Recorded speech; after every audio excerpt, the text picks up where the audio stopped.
Hey folks, That Fix It Guy here, and today we are going to be taking off this tub trim.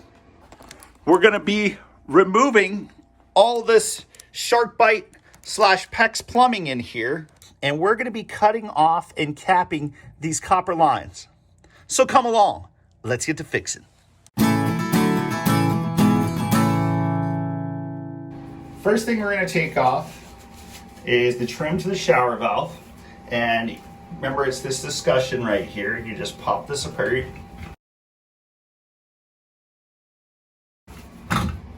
Okay, that's good to roll there. The next thing we'll be removing is the tub spout. You want to look underneath and you want to see if there is a set screw or something that holds this on. There is not, so this is just going to be twist off. If this is really hard to get off, you could use a strap wrench, but most of the time you're just able to take this and spin it. So check that out. Bummer that they used a galvanized nipple right there. There's nothing in here that was right, man. All right? Just things. We could use the same valve if we wanted to, but you know, my friend said this is actually really hard to turn on and off, and it's just better that we don't. And it turns out that this actually looks like it's the exact same valve that I just had that water hammer issue with. We're gonna take this, we're gonna keep it, we're gonna verify that. We'll do a little short in comparison. Okay, next we're going to take the shower head off. This actually came off really easy. Didn't even have to put any wrench on it.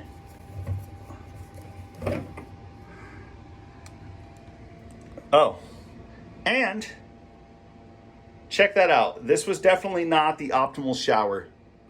I kind of maybe thought not the way the Teflon was coming off, but yeah, you can see that. Awesome. The easy way to take off your shower arm is with the back side of a pair of big channel locks. These are 440s. Just stick that in there and start twisting. Right? Works out really well. You only really need probably one spin or so to loosen it up, and then you're able to go hand tight, or hand loosen from there, I should say. All right, and now everything's off in the front. We're ready to go to the back side. So we shut the water off. I'm gonna go ahead and open up a faucet upstairs, open one downstairs, and then we're gonna open this bad boy. Ooh, we're gonna open this bad boy up. Both hot and cold. Make sure that's open. Open this one up too. You can hear it sucking down. What I'm gonna do is take my PEX cutter. I'm gonna chop this PEX out right here. They bowed this line. They chopped out a bunch of this 2x4 right here, and they bowed this line over to make it work.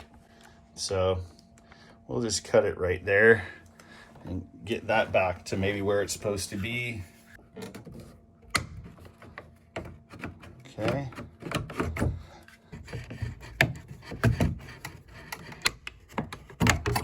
And then we can move this pipe. Yeah, all good.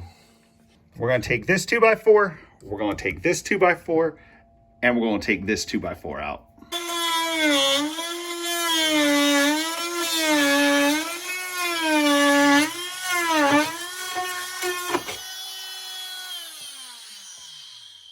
Okay.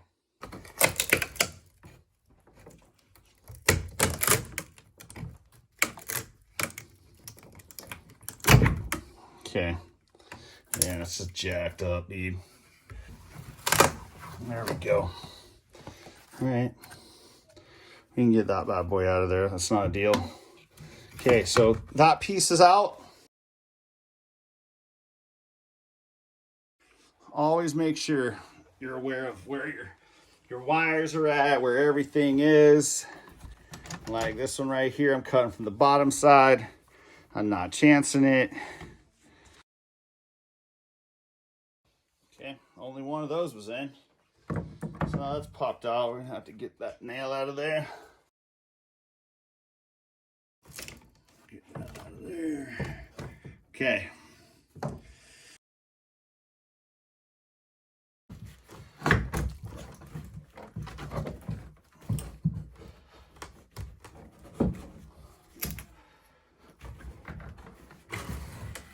Okay.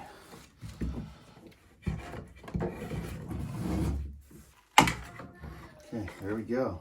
All right, so that is how the shower arm was secured. That's awesome. Shark bite fitting, and then an old discussion screwed in. So we're going to take these shark bite fittings off. Hopefully they're already chamfered, and we're going to put our own shark bite caps on here. So my wife took my baby crescent out of my toolbox, but guess what? A 5/8 wrench will help you get a shark bite fitting off in a pinch. All right, let's put that on the bottom and check that out. Boom, pops right off. Remember, 5/8 wrench. There we go. Pops right out. So then you want to use a chamfer, right? You want to actually ream this too, but we won't worry about that at the moment. But you want to make sure there's no sharp edge around this, and this is one way to do that. Okay, and that actually feels really smooth now. And we're gonna go ahead and push this on. Okay, so when you push this down, you wanna make sure that you get this down the entire way. All right, and to do that, you'll feel it click. Okay, so you just get going. And that is solidly on there now. Like, it went down and then it went down just a little bit more. And I like to make sure, kind of twist it. These are actually made to where they can wiggle a little bit. So twist it, make it get down, solid.